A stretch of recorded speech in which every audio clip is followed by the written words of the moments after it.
Madame Geneviève Garrigos. Monsieur le maire, mes chers collègues, la situation des femmes afghanes, de leurs droits, n'a cessé de reculer depuis la prise de Kaboul par les talibans le 15 août 2021. 4 ans, oui, 4 ans que les femmes et les filles afghanes ont progressivement été interdites d'école, de toute activité sociale, pour être aujourd'hui condamnées au silence.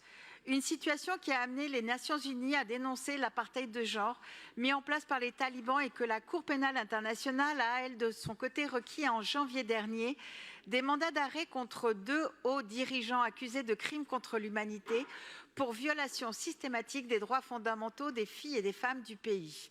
De son côté, en octobre dernier, la Cour européenne de justice a statué que le statut de réfugié par les États membres devait être attribué pour les Afghanes sur la seule prise en considération de leur nationalité et de leur sexe.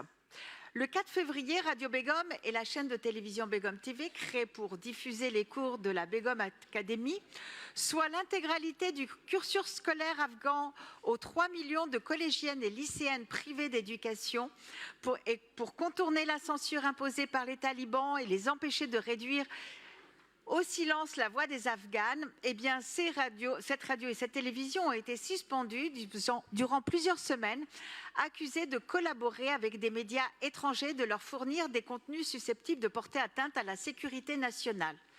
En 2024, c'est ainsi 12 médias publics et privés qui ont été fermés, plus de 140 journalistes interpellés ou détenus et 80% des femmes journalistes ont perdu leur emploi. 2 des journalistes de Radio Begum arrêtés sont toujours en détention. Avec ce vœu, nous réaffirmons notre soutien à Begum, à toutes les Afghanes qui résistent à leur oppression. Nous demandons la libération de tous les journalistes détenus arbitrairement.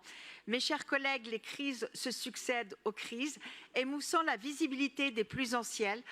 Il est de notre devoir de ne pas contribuer à l'invisibilisation des Afghanes par les talibans. Merci beaucoup. Merci.